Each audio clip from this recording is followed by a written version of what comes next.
aprobado con 38 votos afirmativos y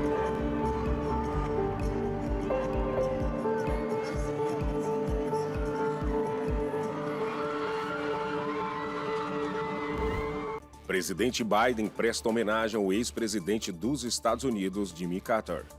No Brasil, polícia prende 2 suspeitos de planejar ataques em Brasília. Na Flórida, um cachorro salva um bebê de 2 anos de sequestrador. E ainda as notícias internacionais. O Brasil News começa agora.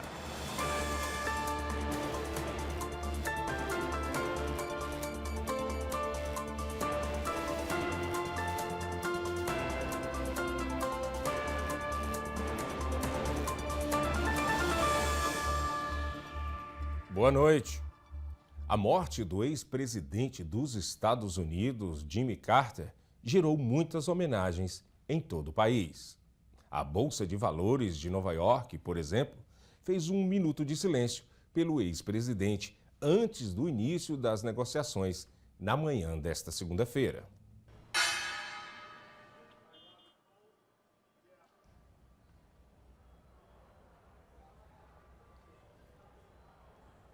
Já o presidente Joe Biden determinou que 9 de janeiro seja um dia nacional de luto em todo o país pelo ex-presidente.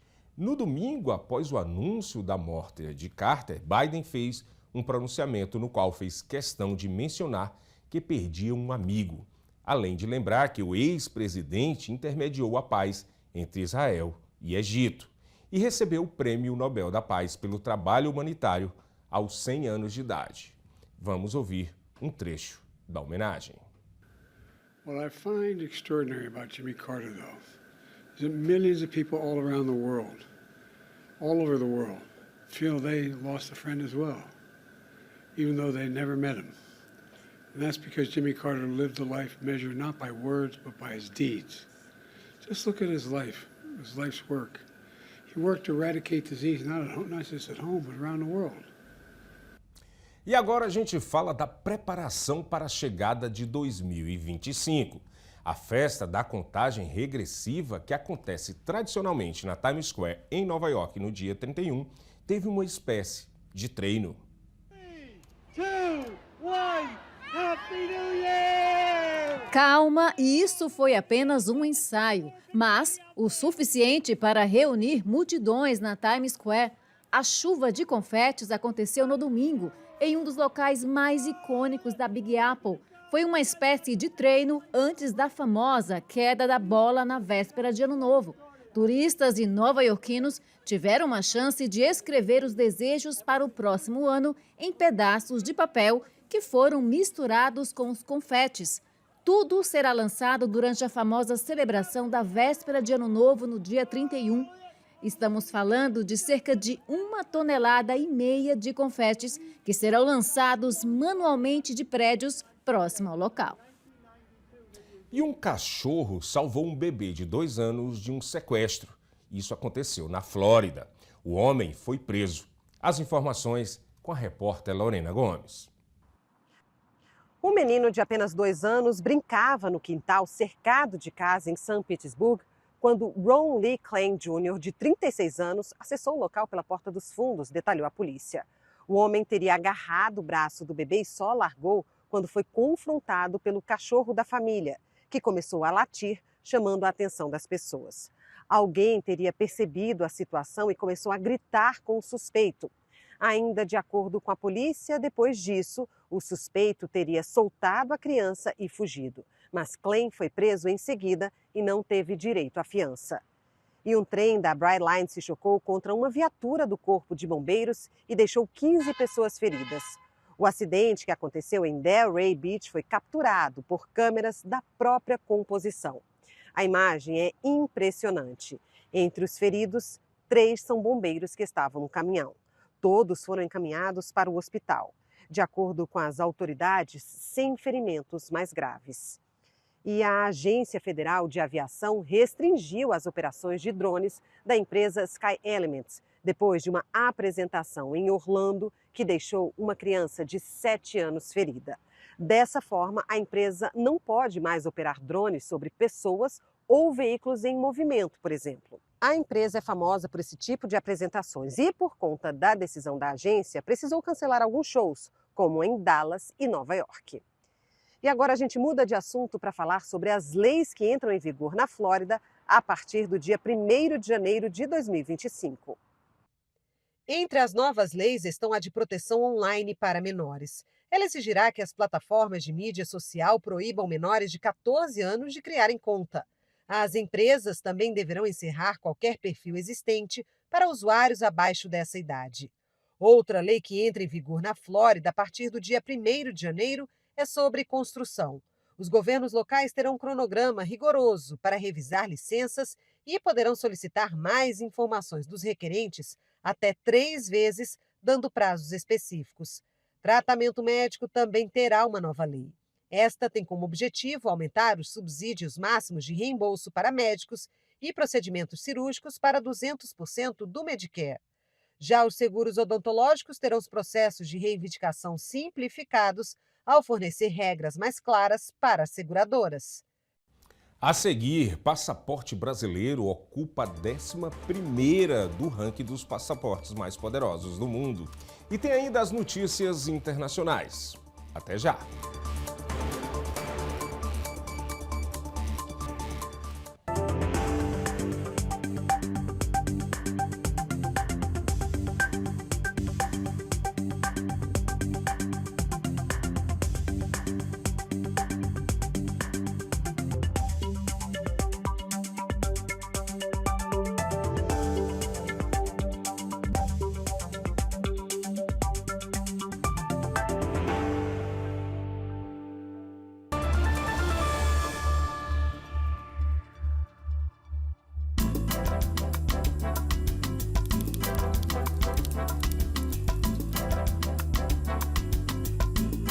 As linguiças Cortes trazem o sabor artesanal que une amigos e família.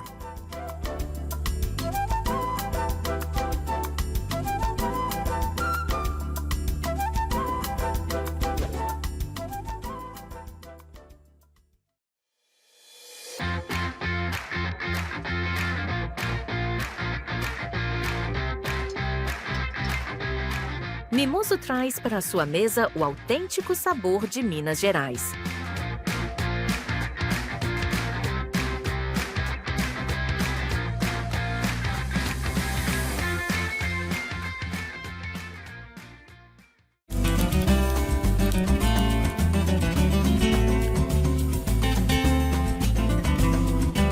Transforme seu churrasco em uma experiência inesquecível com o mineiro.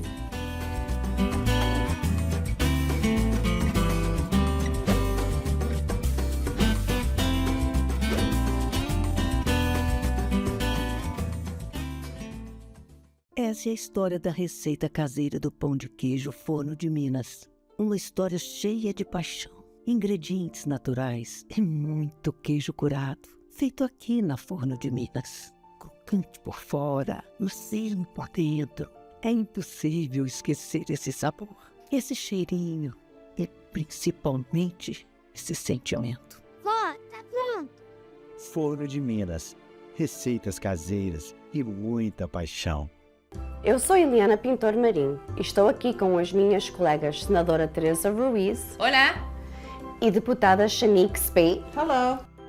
Para vos desejar um Natal feliz e um Ano Novo cheio de felicidades.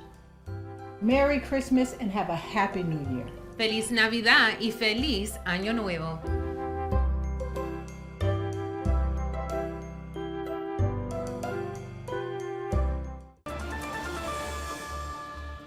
E agora você fica com as principais notícias do Brasil com a correspondente Arlene Balieiro.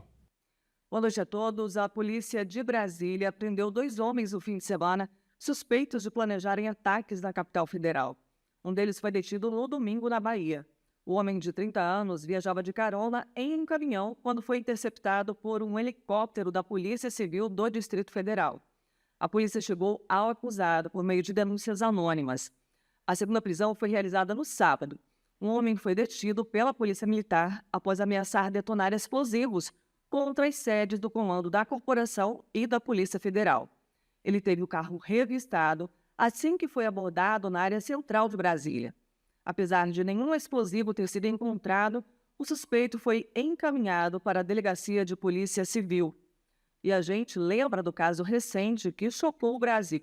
Em novembro, Francisco Vanderlei Luiz, de 59 anos, morreu após detonar explosivos na Praça dos Três Poderes, na capital federal.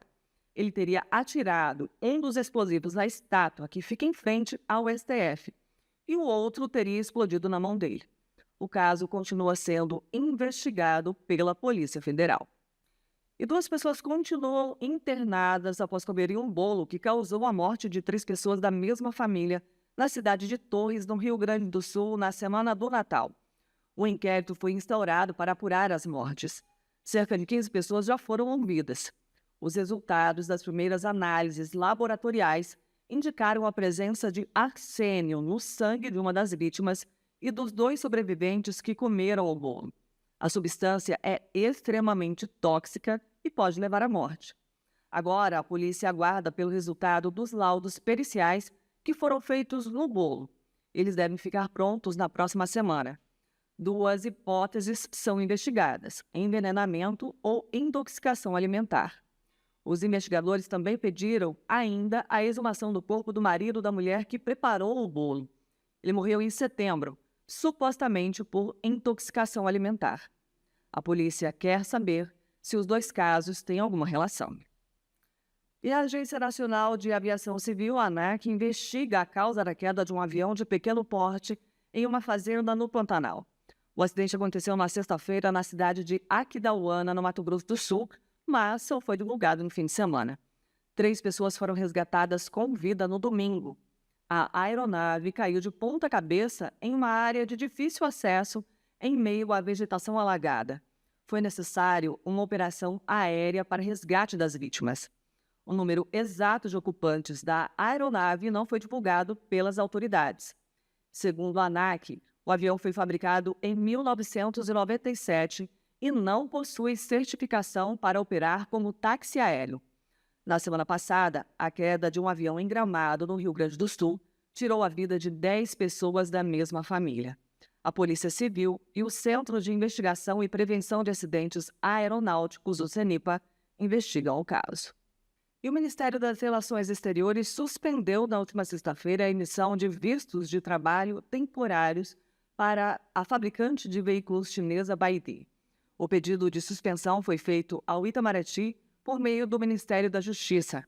A informação foi anunciada depois que autoridades brasileiras encontraram 163 trabalhadores chineses em situação semelhante à escravidão no canteiro de obras da fábrica da BYD em Camaçari, na Bahia. Os trabalhadores chineses foram contratados por uma empresa terceirizada que negou qualquer irregularidade. Segundo o governo brasileiro, os chineses entraram no Brasil com vistos de trabalho temporários. Por meio de nota, a empresa disse que decidiu encerrar o contrato com a empreiteira e ainda ressaltou que, abre aspas, não tolera desrespeito à lei brasileira e à dignidade humana, fecha aspas. A BYD também determinou que todos os trabalhadores fossem transferidos para hotéis da região até que as rescisões de contratos de trabalho sejam finalizadas. E agora uma boa notícia para quem gosta de viajar. O passaporte brasileiro se tornou o mais forte da América Latina e já está entre os 11 mais poderosos do mundo. Confira. Na 11ª posição no ranking dos passaportes mais poderosos do mundo, o Brasil agora também se tornou o mais forte da América Latina em 2024, segundo a escala Passport Index. Em 2023, o Brasil, que estava empatado com a Argentina na 12ª posição, subiu 1 ponto e deixou a Argentina para trás. A ascensão como passaporte mais forte da América Latina foi possível porque o Japão deixou de exigir o visto para viagens turísticas de até 3 meses. Os pontos de mobilidade são atribuídos aos países com base na facilidade de entrada. O Brasil somou 166 pontos de mobilidade. O estudo analisou um total de 199 países. E tem mais. O passaporte brasileiro é o mais forte entre os países integrantes do BRICS: Brasil, Rússia, Índia e China.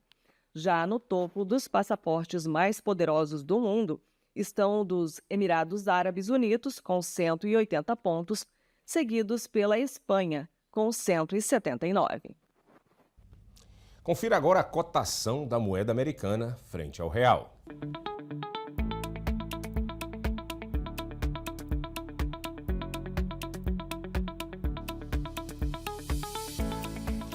E as autoridades da Tailândia seguem investigando o incêndio que vitimou 3 turistas estrangeiros no domingo, entre eles uma médica brasileira. A médica lagoana Carolina Pimentel Canales de Albuquerque tinha 24 anos e estava de férias com o noivo em um hotel que pegou fogo na Tailândia. As investigações preliminares dão conta de que ela foi encontrada em um quarto diferente de onde estava hospedada. Os investigadores acreditam que a jovem errou de quarto ao tentar escapar do incêndio. Ela tinha sido pedida em casamento na última semana. O noivo de Carolina foi uma das 7 vítimas que ficaram feridas no incêndio, de acordo com autoridades. O hotel, que pegou fogo no domingo, tem 6 andares e fica em Bangkok, capital da Tailândia.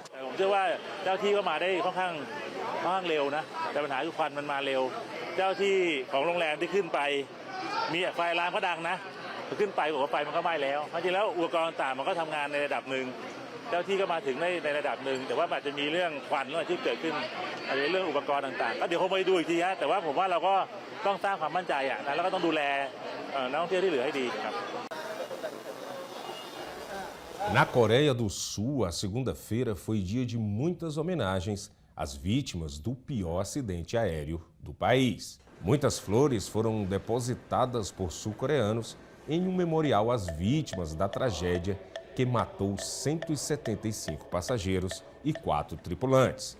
2 membros da tripulação foram resgatados com vida.